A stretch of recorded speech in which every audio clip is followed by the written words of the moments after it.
enjoy being and spend time with his friends. So it's an organization that I really hold dear to my heart. So thank you, Alex, for coming, and we're looking forward to hearing. Awesome. Yeah, thanks for having me.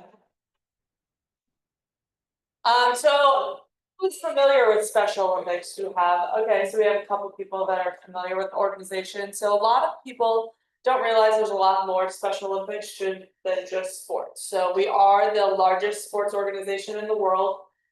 We have representation in most, if not every country on the planet. So we definitely have a lot of support, and we're really grateful for that. Here specifically in Missouri, I'm the Central Area Development Director, so I represent 30 counties in Central Missouri and about 1,500 athletes. So we work with a bunch of athletes every year in a variety of sports, but specifically for Special Olympics Missouri, our mission statement is provide year-round sports for training and athletic competition in a variety of Olympic type sports for children and adults with intellectual disabilities. So we start at 8 years old, and they can go basically until you decide to stop. So some of our oldest athletes are in their 80s, so they will compete for their entire life, and we will provide sports for them, basically, like I said, until they've decided that it's time for them to retire. So we're very grateful for that.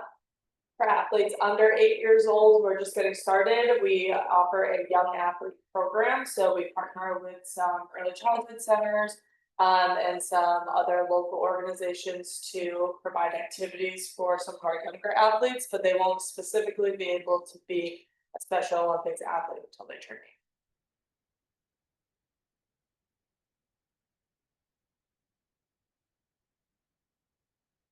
Like I said, I'm the Central Area Development Director, so I focus mainly on community, fundraising, social media. We have a Facebook page that I share all of our information on. I also share some of our local teams' fundraisers, events that they do that may support their workplace. So I do share a lot of different information on that. Tim Schuster is our program director. He has been in Special Olympics for almost 20 years. And he works directly with our athletes, coaches, and does all of our sporting programs. We offer 11 sports here in the central area with 1,500 registered athletes. Like I said, we have 30 counties in central Missouri, and we do over 20 programs or sporting events throughout the year.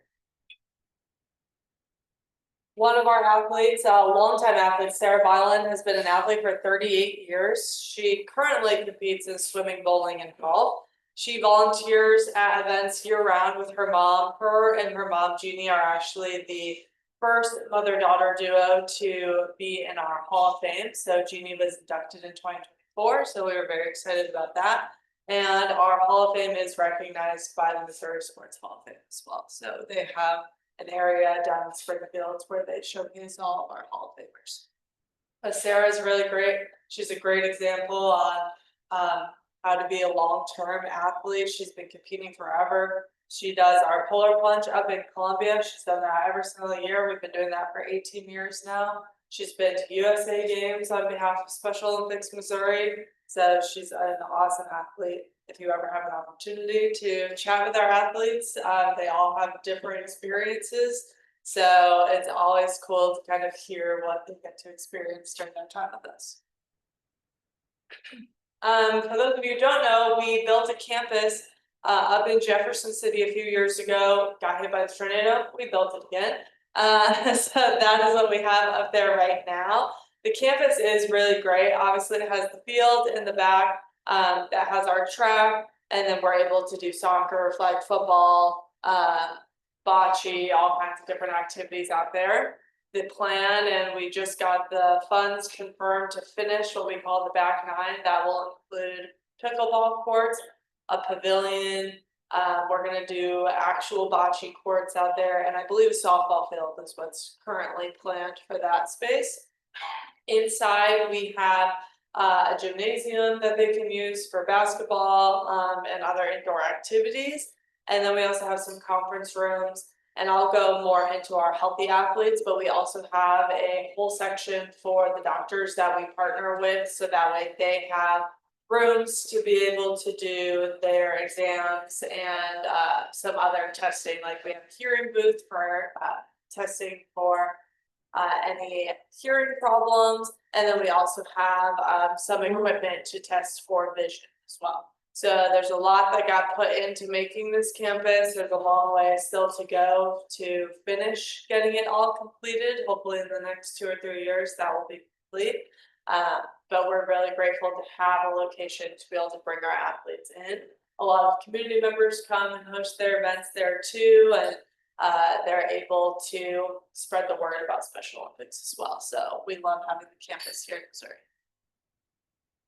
Healthy athletes, this is probably the one part of Special Olympics a lot of people don't really recognize. So we actually partner with medical professionals to provide free services to our athletes. So a lot of doctors nowadays haven't had a ton of experience working with individuals with intellectual disabilities. So a lot of them just don't get healthcare. They just don't bother going to the doctor. They just don't try to work with these people, one, because sometimes they can't vouch for themselves, but sometimes they don't have any professionals in their area that are able to provide them with really good healthcare. So we partner with doctors to, one, educate them on how the best ways to work with individuals with intellectual disabilities, but also give our athletes the opportunity to have the confidence to speak up for themselves when it comes to their healthcare. So our healthy athletes include Special Smiles, which is a dental program, Fun Fitness, so like everyday fitness,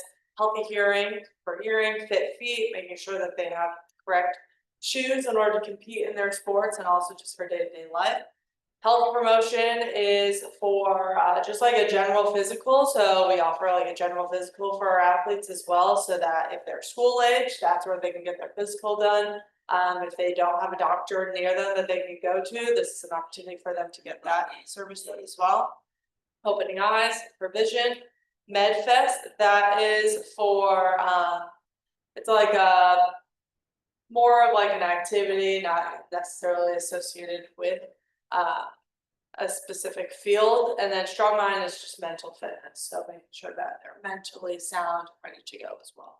So we partner with a bunch of different organizations, the Lions Clubs, who we partner with for hearing aids. So they will raise money so that some of our athletes can get hearing aids.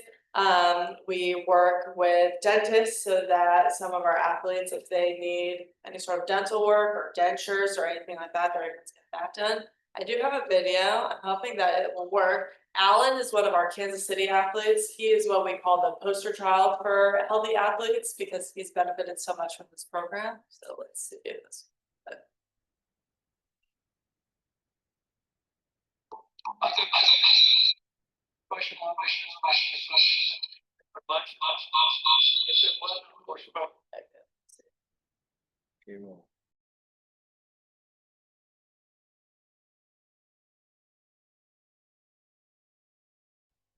I turned.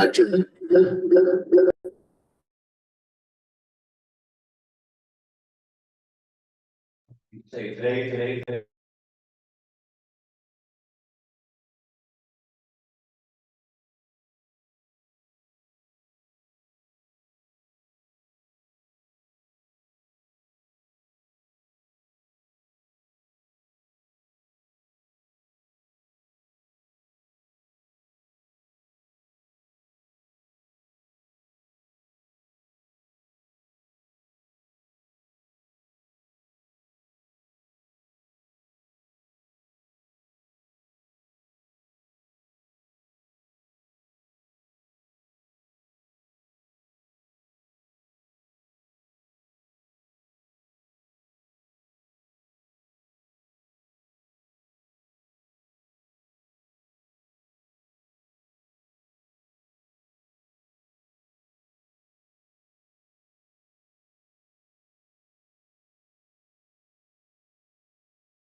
that we have to offer through our Healthy Athletes program. And as far as being able to offer these services, we have state games 3 times a year that we try to connect with as many doctors as possible to offer as many services as we can, depending on the location and who is available for that time period. It varies what we're able to offer, but we do try and offer a bunch of different programs throughout the year for these athletes that they have access to these services. Fundraising events, obviously, we do a lot of local fundraising events in Jefferson City and Columbia, which is mainly where I'm located.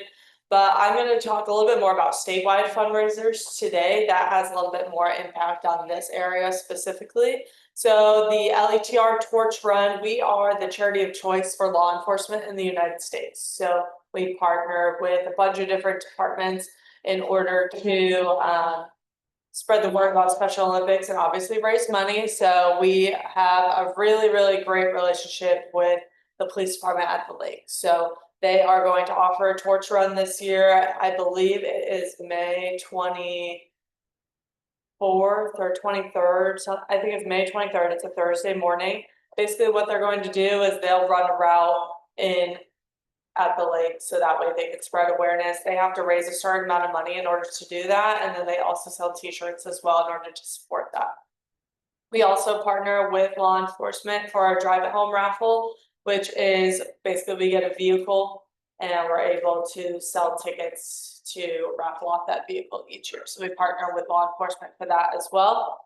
And the last law enforcement fundraiser is our polar plunge. The one closest to here is also at the Lake of the Ozarks. That one's been going on now. I think we just celebrated 30 years. That was the original polar plunge here in the state of Missouri. So we're really proud of that. And that is also another really great way to get involved local to you guys here. Volunteering, also a really cool opportunity to get involved. We're always looking for volunteers at multiple different levels. So the area level is more of the central area, so anything local for us here in the central area. And we do kind of go all over. So we have athletes across all 30 counties. So we're kind of driving all over the place, but we will post on our website anything local. The state level is our larger state events. Our next one is Summer Games, which is at the end of May. We're actually going to be in Kirksville for that this year. And then outdoor games is in October. We'll be in Springfield for that this year. Fundraising and program events. So we're looking for volunteers to help out basically with everything that we do. Volunteers to help out and make it so that we're able to do everything that we get to do for our athletes. So as far as local teams here in Camden, we do have 2 teams. We have one through your school system, the Lakers. They're a pretty good sized team that they are able to participate in a lot of our school-based events. And then we do have an adults team, so the Camden Can Doers. Their coach is actually an officer at the Lake of the Ozarks Police Department, so he will come and coach his athletes down here as well. Those athletes do continue on to state, so it really just depends on that level. And that kind of brings me over to coaching. So coaches is kind of our biggest need right now. A lot of the coaches that we have been doing this for, their entire career, for however long that they've been doing it. They're ready to step back. So I think the biggest thing right now is challenging our younger generations. Let's get involved with Special Olympics, start by volunteering, and then eventually becoming a coach to take over for these coaches that have been with us for so many years. So there's a lot of benefits to becoming a coach. Obviously, working with our athletes is really fun. A lot of people don't realize how exciting it is to work with our athletes, but they're pretty much the most positive people that you can work with. You could never really feel bad. They're just happy to be there and have this opportunity. So coaching has a lot of fulfillment. Being part of your community, obviously you guys do a lot of community work. So again, challenging other individuals to be involved in their community. And continuing a sport that you love. There's so many people that participate in sports, and when they graduate high school or graduate college, sometimes, they might become a coach at their local schools or sometimes the local team that they participated with. But this is also an opportunity to work with a population maybe they haven't had the opportunity to work with before, but continue the sports that they're able to do in their past. So we have track, basketball, swimming. There's so many different opportunities that they can use the knowledge and the experience that they have to make our athletes be the best that they can be. And, hopefully go to that next level. We were really fortunate that in 2023, we were able to send an athlete to World Games in Berlin for powerlifting from St. Joe, and he won a silver medal. So, that's a really great opportunity to continue as a coach, and it would be a great resume builder as well. So being a coach is definitely something that we're pushing for right now. Unified partner, so I don't know if anyone is involved in MISHA or anything like that, but we actually just got recognized as a sporting organization with MISHA as of recently. So in this next track season, we will be offering a unified track program through the school system, which will be really exciting. But a unified partner is basically just someone who does not have ID, who partners up with someone who does have ID. We offer a bunch of different opportunities for those people. So bocce is a really popular one. That's a really great sport that a lot of people with ID are able to do. So having unified partners for that. Bowling, basketball, flag football, golf is another big one here in the central area that we offer unified partners for. So if there is anyone with ID in your community, maybe this is also an opportunity for you to hang out with them and get to compete in sports too. And we do send unified partners again to USA Games and potentially to World Games. So this is also an opportunity for you to continue in sport if you love it.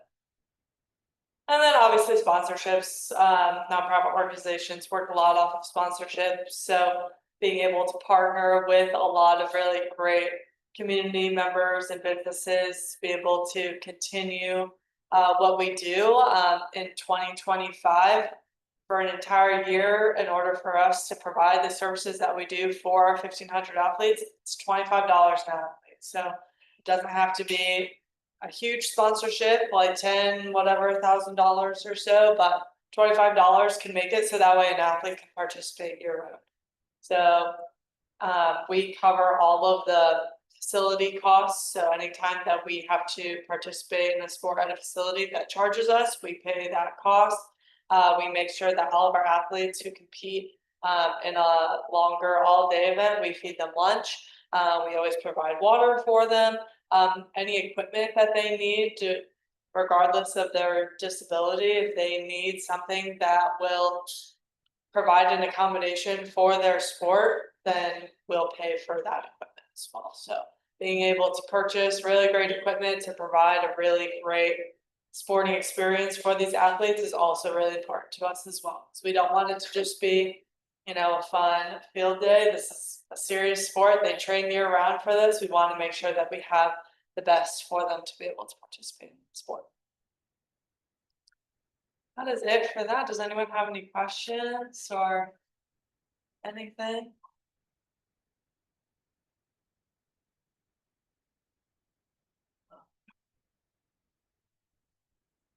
All right. That's a lot of information. Yeah. So how long have you been involved with?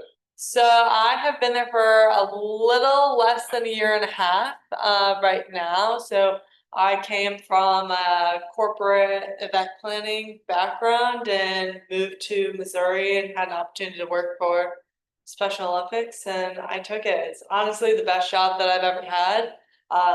We have a super low turnover rate because everyone loves working there. It's a really great organization to work for. A lot of people are really passionate about what we do, but it's also just fun. I mean, I can't imagine, 2 years ago sitting in my office for 10 hours a day, thinking that when I worked 2 years later, my workday would be going to a track meet and being able to help out athletes do that or planning a fundraiser. So it is really cool. I enjoy it a lot. So yeah. If anyone does have any questions or wants to learn more, you can always check out our website, which is somo.org. SOMO.org has basically everything that you need to know on there for that. Well, thank you guys so much.